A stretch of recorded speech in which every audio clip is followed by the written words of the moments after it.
Welcome everyone to the second video from our series about an inspector calls. Today we're going to talk about and focus on Mr. Birling. Who is Mr. Birling? Right.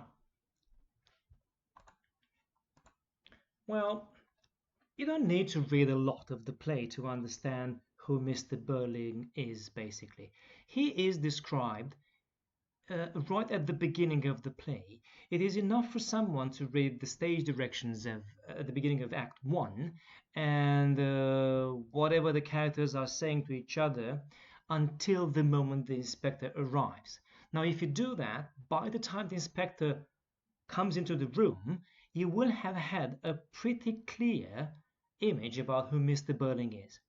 And he is presented, he is described as an insensitive, pompous, arrogant, all-knowing, inflexible, materialistic social climber who is incapable of being empathetic. All these adjectives describing a certain feature of Mr. Birling can be drawn from the first pages of Act 1 and from, which is very important, from the stage directions at the beginning of Act 1. All right? Now, as I said before, and you might have heard me before, and you remember if you have seen other videos or from our lessons, that every character in a play, in a short story, a novel, a novella, even poems have voices sometimes. Every character is actually not real. They are the creation of the author. And therefore, whatever they say is the author speaking. Why? Because everything that happens in a piece of writing is not by coincidence, is not an accident. Everything is planned for a purpose. There is an intention. All good authors select whatever they write there because they are trying to put across an idea. They have a message, right? So from this perspective, Mr. Birling is just one of the author's voices in this play. Whenever Birling says something, is because Priestley wants the audience to hear certain things. Priestley uses him as a symbol. So Birling is not real, but Birling stands for something. Birling is a symbol of the selfish, arrogant, exploitive capitalist of that era, of the Edwardian era. All right, this is how Priestley wants the audience to perceive the capitalist, the businessman of that time, because this is his perspective upon the capitalists of that time, his socialist perspective of a capitalist of the Edwardian era. Right? Now, the author intends to make the audience deeply dislike the powerful Mr. Birling from the very beginning, and by doing this, actually, Priestley wants them to deeply dislike the capitalists in general. If we go back to the stage directions of Act 1, which by itself can be the topic of an entire video, it's easy to say that Mr. Birling is not a difficult character. He is probably the easiest character to both understand and analyze in this play. There is no much guessing about him. Everything is in the open. He is described quite clearly by the author in the stage direction as a heavy-looking, rather portentous man in his middle 50s, rather provincial in his speech, and which is very important, his wife is his social superior. That is crucial, and we will get back to this a bit later. Now, Arthur Birling, as a character, is the one that changes the list, if at all, throughout the play. So Birling is presented like this from the very beginning, and he finishes the play pretty much in the same way, being arrogant, being insensitive, being sure that he is always right, etc., etc. Now, as you have been told by many teachers, and this is absolutely fine, it is important to associate a character with a number of quotes which are relevant in terms of understanding that character and useful when you write about that character. Now, this is a list of key quotes, again, from the beginning of the play. As you can see, you don't need to quote the entire play unless you want to particularly make a point about something happening in another act or in relationship with another character. Now, if you think of Mr. Birling as he is presented by Priestley, all you need to look at is actually the first part of the play and the stage directions. Now, in the first part of the play, before the inspector arrives, we hear Mr. Birling speaking a lot. He is almost preaching from a superior high position. He is lecturing the others around the table. And he says this. He describes himself, I speak as a hard-headed businessman. He has an obsession with this hard-headed phrase. You will see it used 3 times. This is his way of saying what we are doing is very serious because we think a lot, we know what we're doing, we have a good idea about this, we are right, we are hard-headed businessmen. We are not just some teenager talking about things they don't know. We are professionals, so you need to take us seriously. Now, when war is mentioned, the second quote is his reaction. Look at this. He says, fiddlesticks. The Germans don't want war. Nobody wants war. Again, he speaks as from a tribune, as if he is a preacher in a church. He knows he has the truth in his possession. And he ridicules somehow those who say there's going to be a war. No, fiddlesticks. This is rubbish. This is nonsense. This is childish. Nobody wants war. And we know how wrong he is. He goes on and saying, I'm talking as a hard-headed, practical man of business. And I say there isn't a chance of war. So he says this 2 times. He comes and emphasizes what he said earlier, as if it was necessary to emphasize. Now, he moves on to mention another hard fact that he's sure about, the Titanic, which in his opinion is unsinkable, absolutely unsinkable.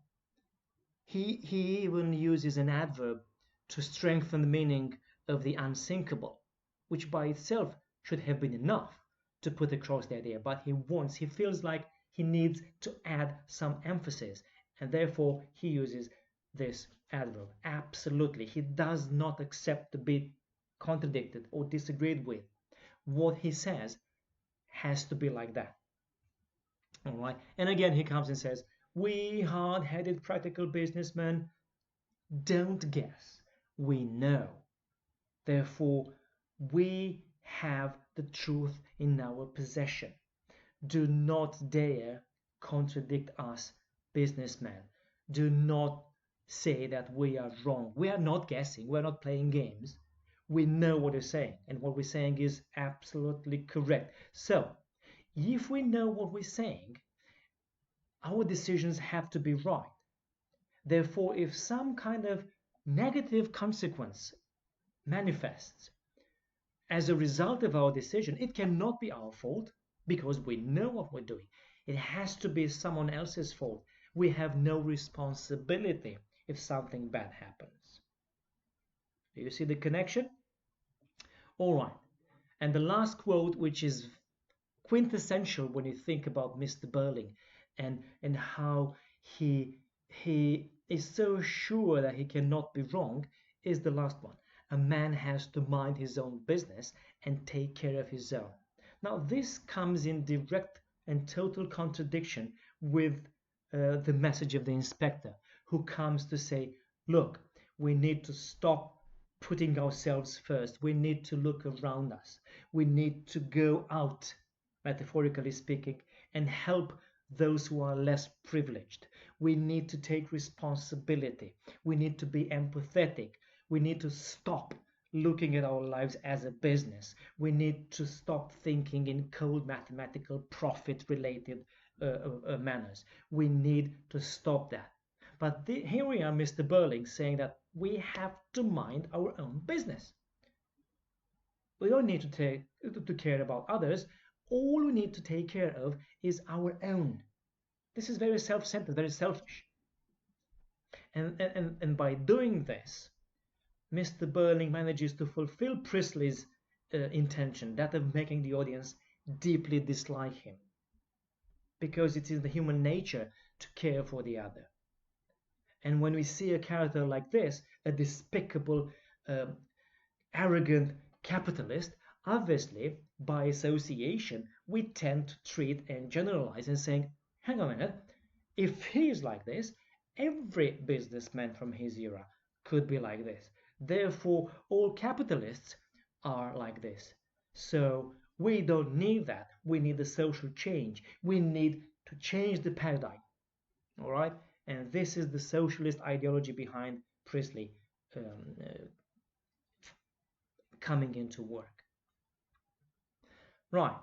Now, if we are to get a bit technical, obviously you can mention in your answers if you are to ask about uh, how does Priestley use language to describe Mr. Birling. You can mention this repetition of the hard-headed phrase. But if you come to think of it, even if they are not in the same sentence, you can almost see it on a structural level because these three repetitions appear on 2 pages. So if you look at the structure of this scene, you might speak about a structural rule of three, by means of which, on the one hand, Priestley presents Mr. Birling as a very rigid character, and on the other hand, Birling himself tries to justify his inflexibility in terms of being hard-headed because we know that we are doing the right thing, therefore we cannot change what we're doing because this is what we should be doing. All right, so remember this structural rule of three. If we look from a different perspective, there is another technique employed here, and you might have heard it before. Whenever he says something about the war that is not going to happen, or about the Titanic which will not sink, we know he's wrong. He's dead wrong. But he says this as if he's absolutely sure about his truth. Now, this is called a dramatic irony. All right, and it's almost an automatic comment when you write about Mr. Birling. Oh, he speaks about the Titanic and the war. He's wrong. That's dramatic irony, so the audience know he's wrong. Now, but this is not enough. What is the effect? How do you explore? What's the purpose of this dramatic irony? Well, that's simple. Now, if we see a character like Mr. Birling, who is a powerful character, he's strong, all right?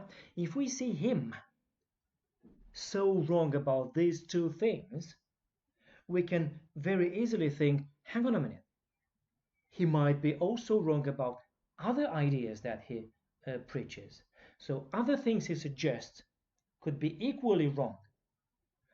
And that's probably the intention of the author when using dramatic irony to make Mr. Birling look wrong. Now,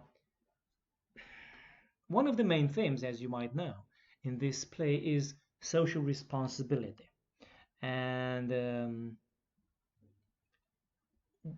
the inspector arrives to the Birling residence with the intention of helping them, determining them, forcing them, if necessary, to accept responsibility for their acts. Well, this works in some characters more than in others. Well, Mr. Birling is the least willing to accept responsibility for his actions because, as he himself said, we know, we don't guess. All right, he cannot be wrong. He never displays emotions like regret or guilt or remorse for his past decisions or for the consequences of his past decisions or sympathy for that matter. He doesn't care for the others, which might lead, this kind of emotions might lead to a change of mindset from arrogance, which characterizes Mr. Birling, to humility, which in Priestley's opinion or the inspector's opinion is the start to change. If you humble yourself, if you put the others above you, you might accept social responsibility easier, and you might start taking the steps to a better future, helping the others, which is a social value, by the way. Priestley does not want Birling to change. Why? Well, because it does not serve his purpose. Uh, he wants us to see a bad Birling, an inflexible Birling, an arrogant, a pompous Birling. Because Birling, as I said, is the symbol of the Edwardian capitalists. He wants to depict the capitalists in general, not only Mr. Birling, as arrogant, insensitive, and profit-focused, because that reflects his socialist ideas. That, in his opinion, might act as a catalyst towards social change. All right, and Mr. Birling is almost condemned not to change. He is meant to remain a practical businessman, as he himself described earlier, because such a practical businessman serves Priestley's purpose. Such a practical businessman could never accept social responsibility, or any responsibility for that matter. That's it about Mr. Birling. Please leave a comment underneath. Questions if you have about Mr. Birling, and I'll try to answer them. Don't forget to like it. Thank you. See you next time.